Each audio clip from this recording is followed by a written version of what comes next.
तर अभिजितला अटक झाल्यास आंदोलनाला वेगळं वळण लागेल असं अनिता दिपकेंनी म्हटलेलं आहे। अभिजित दिपकेंच्या अटकेच्या वक्तव्यावरून आईनं प्रतिक्रिया दिली।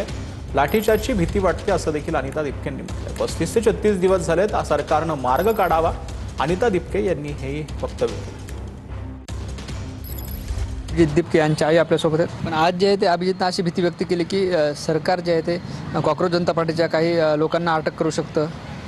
हो, तो म्हटला तसा, एक रील आली त्याची की अटक होऊ शकतं। आता काय माहीत कशामुळे म्हटला, त्याला काही कल्पना आली असेल त्याच्यामुळे तो म्हटला असेल की मला अटक होऊ शकते म्हणून। खरंच असं झालं तर काय वाटतं आहे म्हणून?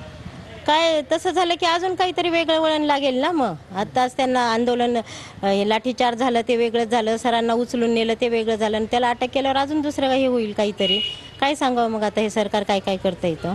म्हणजे जर खरंच अटक झाली तर आंदोलन वाढेल असं वाटतं? वाटतं असं तर पोरांच्या मनावर आहे, पोरं काय निर्णय घेतील तर। पण आपण बघतोय ज्या ठिकाणी सगळं आंदोलन सुरू आहे त्या ठिकाणी गोंधळसुद्धा पाहायला मिळतो। दोनदा सुद्धा लाठीचार्ज झाला त्या ठिकाणी। अशा परिस्थितीत काय वाटतं? नाही, लाठीचार्जची तर भीतीच वाटते ना। लाठीचार्ज व्हायलाच नको पाहिजेत। लाठीचार्ज म्हणले की भीती वाटायला लागली। त्या दिल्लीच्या याच्यापासून तर तसा लाठीचार्ज भयान तर कुठंच नाही व्हायला पाहिजेत। सरकारने याची लवकर नोंद घ्यावी ना। लाठीचार्ज न होण्यापेक्षा काय तर लवकर मार्गी काढावं। पोरांचं म्हणणं आहे का तर लवकर मार्गी काढावं त्यांनी। कॅमेरा पर्सन अमित आडेसह ज्ञानेश्वर लोंढे, TV9 मराठी, छत्रपती संभाजीनगर। तर विद्यार्थी